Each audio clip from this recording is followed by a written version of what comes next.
And I'll simply say, very tentatively and admittedly provocatively, that the universal Thucydides is going to present to us from the particular of the Peloponnesian War that would seemingly have the capacity to guide the human soul is, in fact, a teaching about the human soul, namely, that mind shows itself most especially in the form of techne or technology, amid rare moments of rest or peace in the ceaseless flux that is all the human things. But it is of the very nature of soul in such displays of mind to become daring. And it's precisely in that daring that mind, in the form of techne, undermines the very condition of peace or rest for its own flourishing, and in so doing, invites the universal flux of all the human things and the political things to flood in over it in the form of war.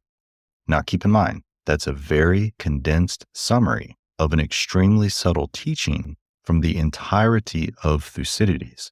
And all of the complicated subtleties in that summary have to be demonstrated persuasively through a very careful reading. And this discussion is going to go a long way in providing that kind of persuasive reading. But what's most important immediately is that you see with Thucydides, there's nothing of the kind of baggage that we have today from all the various philosophies of history. Those are very new in the Western philosophical tradition. Instead, what we have with Thucydides is a very subtle teaching on human psychology. And it's that teaching on human psychology that constitutes the universal, that's always and everywhere the same for man. And the Peloponnesian War is simply the particular occasion in which Thucydides is going to claim that it is most on display and visible for all to see. So again, and to emphasize, we do not have a philosophy of history with Thucydides. We have an account of human psychology. And what's most amazing about that account of human psychology is that it emphasizes the role of mind revealing itself by way of techne, or technology. And so what we have with Thucydides' Peloponnesian War is the fundamental question of whether or not the power of mind to master the ceaseless flux of universal motions, whether political or natural, which is simply to say whether of human making or non-human making, can be enduring, because wise statesmanship is itself an art. Now, again, let me emphasize, I'm going to spend the next few hours explaining in great detail exactly what I mean by all of that.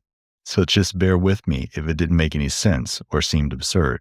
But let me just emphasize here that the privileging of these universal motions, ceaseless flux, by Thucydides, in order to best understand human nature, gets us exactly to the fundamental difference between Thucydides on the one hand and then Plato and Aristotle on the other hand.